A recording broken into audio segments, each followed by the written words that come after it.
Hello friends, welcome to ಅಂಗೈಯಲ್ಲಿ ಆರೋಗ್ಯ Kannada YouTube channel.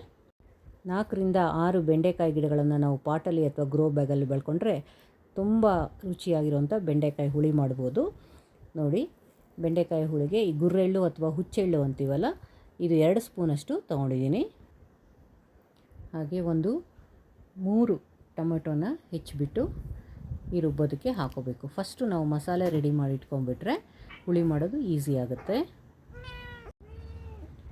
ಇದಕ್ಕೇ 1 ಗಡ್ಡೆಯಷ್ಟು ಬೆಳ್ಳುಳ್ಳಿ, ಹಾಗೆ 3ರಿಂದ 4 ಸಣ್ಣ ಪೀಸಷ್ಟು ಚಕ್ಕೆ. ನೋಡಿ, ನಮ್ಮ ಬೆಕ್ಕುಗಳು ಹೊಸಗಳು 1 ವಾರ ಆಗಿದೆ ಮನೆಗೆ ಬಂದು. ಇಲ್ಲಿ ಸುತ್ತಮುತ್ತ ಓಡಾಡ್ತಾ ಇದ್ಲು, ಚಳಿಲಿ ತುಂಬ ನಡಕ್ತಾ ಇದ್ಲು ಅಂತ ಹಾಲು ಹಾಕಿದ್ರೆ ಈಗ ಮನೆಗೆ ಬಂದು ಸೇರ್ಕೊಂಡಿದ್ದಾಳೆ. ಅವಳನ್ನ ಬಿಟ್ಟು ನಾನೇನೋ ಮಾಡ್ತಾಯಿದ್ದೀನಿ ಅನ್ನೋ ಡೌಟಲ್ಲಿ ಸುತ್ತಮುತ್ತ ನೋಡ್ಕೊಂಡು ಕೇಳಿಸ್ತಾ ಇದ್ದಾಳೆ. ಈಗ 4 ಲವಂಗನ ಇದೇ ಜಾರಿಗೆ ಹಾಕ್ತಾಯಿದ್ದೀನಿ. ಮತ್ತು ಇದಕ್ಕೆ 1 ಸ್ಪೂನಷ್ಟು ಕಾಳು ಮೆಣಸು ಹಾಕಿಬಿಟ್ಟು 1 ದೊಡ್ಡ ಗಡ್ಡೆ ಈರುಳ್ಳಿನ ಸೇರಿಸಿ,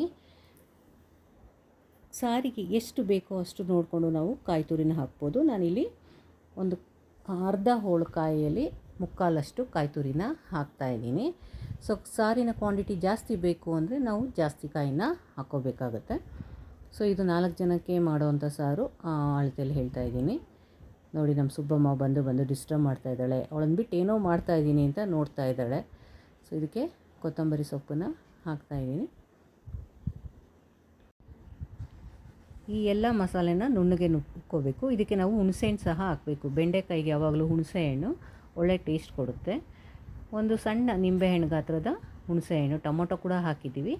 ಬಟ್ ಇದು ಬೆಂಡೆಕಾಯಿ ಹುಳಿ ಆಗಿರೋದ್ರಿಂದ ಒಂದು ಸ್ವಲ್ಪ ಹುಳಿ ಮುಂದೆ ಇದ್ದರೆ ಅದು ಟೇಸ್ಟ್ ಇರುತ್ತೆ. ಇದು ಅಂತ ಸ್ವಲ್ಪ ಮೀನು ಹುಳಿ ಥರ ಟೇಸ್ಟ್ ಬರುತ್ತೆ. ಮೀನು ಸಾರು ಯಾರು ತಿಂತೀರ ಹುಳಿ ಹುಳಿಯಾಗಿ ಸ್ವಲ್ಪ ಹುಳಿನ ಮುಂದೆ ಇಟ್ಕೊಂಡು ಮಾಡೋ ಅಂಥ ಅದೇ ಥರ ಟೇಸ್ಟು ನಿಮಗೆ ಈ ಬೆಂಡೆಕಾಯಿ ಸಾರಲ್ಲಿ ಬರುತ್ತೆ. ನೋಡಿ, ಇಲ್ಲಿ ನಾನೇನೋ ಮಾಡ್ತಾಯಿದ್ದೀನಿ ಅಂತ ಸುಬ್ಬಮ್ಮ ಅಡ್ಡ ಬಂದು ನೋಡ್ತಾ ಇದ್ದಾಳೆ. ಹೇಳು ಸುಬ್ಬಮ್ಮ ಎಲ್ಲರಿಗೂ. ನೋಡಿ, ಮಸಾಲೆ ರುಬ್ಕೊಂಬಂದಿದ್ವಲ್ಲ, ಅದಕ್ಕೇ ಇವಾಗ ಅಚ್ಚ ಪುಡಿ, ಹಾಗೆ ಅರ್ಧ ಸ್ಪೂನಷ್ಟು ಅರಿಶಿಣ ಪುಡಿ, ಮತ್ತು ಸಾರಿನ ಪುಡಿ ಅಥವಾ ಕಾಳಿನ ಪುಡಿ ಏನು ಮಾಡ್ಕೊಂಡಿರ್ತೀವೋ ಅದು 1 ಸ್ಪೂನಷ್ಟು ಹಾಕಿ ಮತ್ತೆ ಅದನ್ನು ಬ್ಲೆಂಡ್ ಮಾಡಿಬಿಟ್ಟು, ಅಷ್ಟೊತ್ತಿಗೆ ನಾವು ಬೆಂಡೆಕಾಯಿಗಳನ್ನ ಹೆಚ್ಚಿ ಹುರಿದು ಇಟ್ಕೋಬೇಕು. ಮಡಕೆ ಇಟ್ಬಿಟ್ಟು, ಮಡಕೆಯಲ್ಲಿ ಯಾವಾಗಲೂ ಫಸ್ಟು ಎಣ್ಣೆ ಹಾಕಿ ಕಾಯಕ್ಕೆ ಬಿಡಬಾರ್ದು, ಆವಾಗ ಮಡಕೆದು ಚಿಪ್ಪುಗಳು ಸಿಡಿಯೋಕ್ಕೆ ಶುರು ಆಗುತ್ತೆ. ಸೊ ಫಸ್ಟು ಈರುಳ್ಳಿ ಹಾಕಿ, ಈರುಳ್ಳಿ ಸ್ವಲ್ಪ ಬಿಸಿ ಆದಮೇಲೆ ಎಣ್ಣೆ ಹಾಕಿ, ಆಮೇಲೆ ಸಾಸಿವೆ ಜೀರಿಗೆ ಹಾಕಿಬಿಟ್ಟು ಮೇಲೆ ಒಣ ಕರಿಬೇವನ್ನ ಹಾಕಿದ್ದೀನಿ. ಸೊ ಇದು ಚೆನ್ನಾಗಿ ಫ್ರೈ ಆದಮೇಲೆ ನಾವೇನು ರುಬ್ಬಿಟ್ಕೊಂಡಿದ್ದೀವಲ್ಲ ಆ ಮಸಾಲೆನ ಇದಕ್ಕೆ ಹಾಕಿ ಕುದಿಸ್ಬೇಕು. ನೋಡಿ, ಮಡಕೆಯಲ್ಲಿ ಮಾಡೋದು ಅಡ್ವಾಂಟೇಜ್ ಏನಂದರೆ ಸಾರು ತುಂಬ ಹೊತ್ತು ಬಿಸಿ ಇರುತ್ತೆ. ಹಾಗೆಯೇ ನಾವು ಬೇಳೆ ಇಲ್ಲದೆ ಇದನ್ನು ಮಾಡ್ತಾಯಿದ್ದೀವಿ.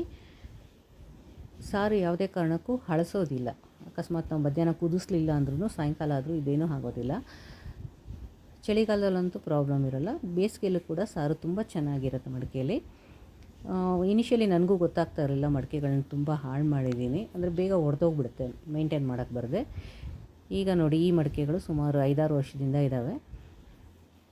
ನೋಡಿ, ಮಸಾಲೆನೆಲ್ಲ ಹಾಕಿ ಫ್ರೈ ಮಾಡಿಬಿಟ್ಟು ಅದಕ್ಕೆ ಜಾರ್ ತೊಳೆದಿರೋ ನೀರನ್ನು ಹಾಕಿ, ನಮಗೆ ಸಾರು ಎಷ್ಟು ಕನ್ಸಿಸ್ಟೆನ್ಸಿ ಬೇಕೋ ಅದನ್ನು ನೋಡಿಕೊಂಡು ನಾವು ನೀರನ್ನು ಹಾಕ್ಕೋಬೇಕು.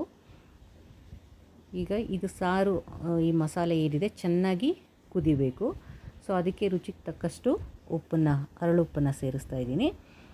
ಇದೆಲ್ಲ ಹಾಕಿ ಮಿಕ್ಸ್ ಮಾಡಿ ಕುದಿಯೋಕ್ಕೆ ಬಿಟ್ಟರೆ ಕುದೀತಾ ಇರುತ್ತೆ. ಅಂದರೆ ಮಡಕೆಯಲ್ಲಿ ಇನಿಷಿಯಲಿ ಕಾವು ಬರೋದು ಸ್ವಲ್ಪ ನಿಧಾನ, ಬೇರೆ ಸ್ಟೀಲ್ ಪಾತ್ರೆ ಕಂಪೇರ್ ಮಾಡಿದ್ರೆ. ಬಟ್ ಒಮ್ಮೆ ಅದು ಚೆನ್ನಾಗಿ ಬಿಸಿ ಆಯಿತು ಅಂದರೆ ಅದು ಆರೋದು ನಿಧಾನ, ಮತ್ತು ಬೇಗ ಕುದಿಯೋಕ್ಕೂ ಶುರು ಆಗಿಬಿಡುತ್ತೆ. ಸೊ ಚೆನ್ನಾಗಿ ಮಸಾಲೆ ಕುದೀತಾ ಇರಬೇಕಾದ್ರೆ ನಾವು ಹುರಿದಿಟ್ಟಿರುವಂಥ ಬೆಂಡೆಕಾಯಿನ ಇದಕ್ಕೆ ಹಾಕಿ ಕುದಿಸ್ಬೇಕು.